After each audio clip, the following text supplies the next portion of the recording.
Sinju's gaze, previously fixed on an emerald screen only he could perceive, finally broke away. He turned to Amira, his voice a whisper of pure astonishment and reverence. "It is a guide," he explained, the words seeming inadequate for the reality unfolding before him. "A list of the abilities we now command. The Warden has given us an index to our new selves, a key to understanding what we have become." He looked down at his own hands, seeing them not as flesh and bone, but as instruments of a power he was only beginning to comprehend. A dismissive scoff cut through the quiet awe. Lin's face was split by a wide, reckless grin that danced with chaotic energy. "A guide? It's a character sheet, Sinju. We're the main characters now." He jabbed an accusatory, excited finger at the empty air directly in front of him, tracing the lines of his own invisible interface. "And I've got the best skill tree, don't even try to deny it."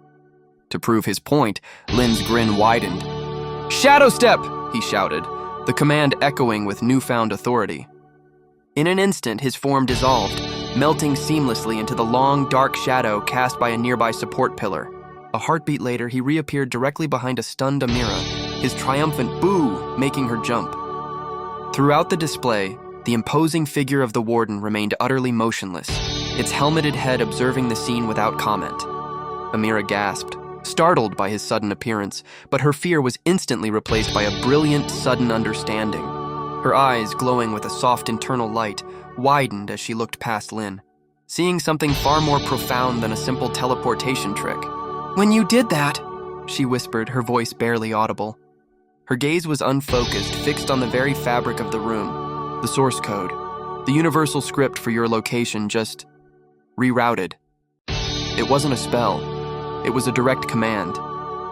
"A server-side update to your coordinates." Lin's expression turned smug, his chest puffing out slightly. "See? Easy." He had used a power. That was all that mattered to him.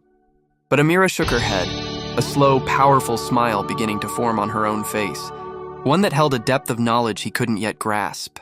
"No, you don't get it," she said, her voice gaining strength. "You two are using a preset menu of functions." She held up her hands and they began to glow with a vibrant, intricate purple energy.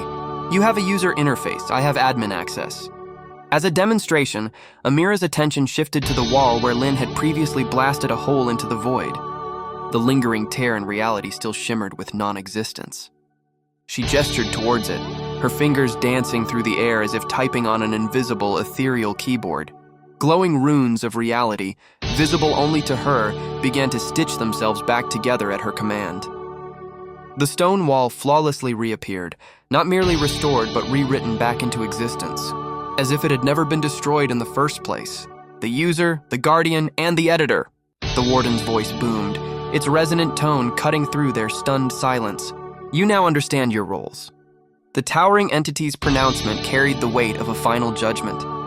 "This world can no longer serve as your primer. It is too fragile to contain your growth." The Warden raised a golden gauntlet, and a swirling vortex of shimmering, unstable energy tore open the space before them. "Your first lesson is survival. Go. Find a world that can withstand your training or create one. Do not return until you have achieved mastery."